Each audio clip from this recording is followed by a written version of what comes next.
Hi, and welcome to the Espresso English podcast, where you can improve your English in just a few minutes a day. My name is Shayna, and I'm the teacher at Espresso English. Make sure to visit the website espressoenglish.net, where you can get online courses and ebooks that will help you learn English even faster. Let's get started with today's lesson.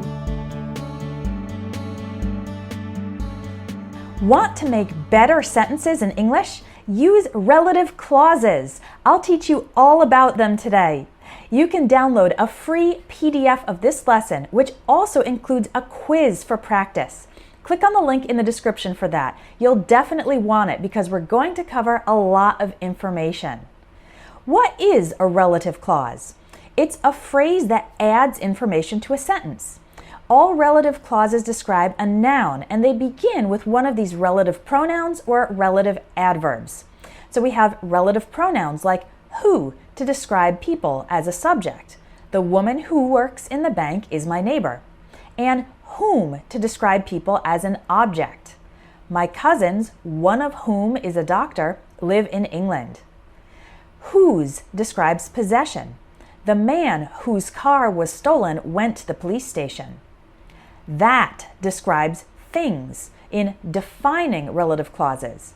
I'm selling the computer that I bought in the US. Which also describes things in non-defining relative clauses. I'm selling this computer, which has a 250 gigabyte hard drive, for $500. Then we have our relative adverbs. When describes times. My favorite season is fall, when all the leaves change color. Where describes places.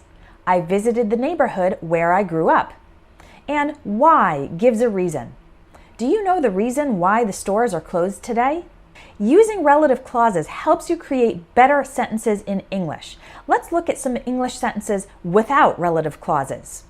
Yesterday, I met a man. He works in the circus. I bought a cell phone. It has internet access. There's the restaurant. I ate at that restaurant last night. Those sentences are correct, but they are very short and simple, and they almost sound robotic. So you can use relative clauses to make your sentences sound fluent and natural. Yesterday, I met a man who works in the circus. I bought a cell phone that has internet access. There's the restaurant where I ate last night. Now let's talk about defining and non-defining relative clauses. Non-defining relative clauses add extra information to the sentence, and defining relative clauses add essential information to the sentence. You can see if a relative clause is defining or non-defining by removing it from the sentence. So if you remove a non-defining relative clause, again, that's extra information, the sentence still has the same meaning, just without the extra information. But if you remove a defining relative clause, then the sentence would have a different meaning or is incomplete. So let's see some examples. Here's one with a non-defining relative clause. My brother, who lives in California, is an engineer. If you remove who lives in California, the sentence still has the same meaning. My brother is an engineer. So the relative clause, who lives in California, is just extra information. Now let's look at a sentence with a defining relative clause. That's the student who failed English class 3 times. If you remove the clause, who failed English class 3 times, then the sentence is incomplete. That's the student.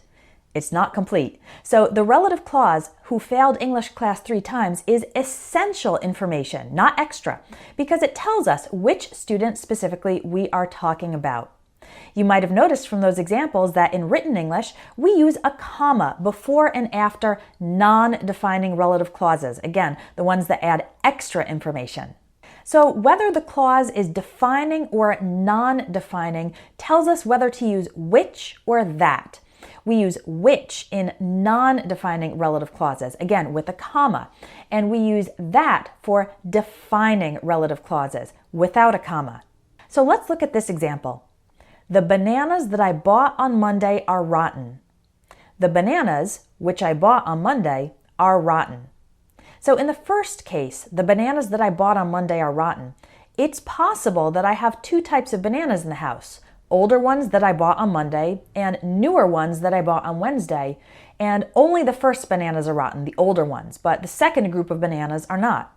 But in the second case, the bananas, which I bought on Monday, are rotten.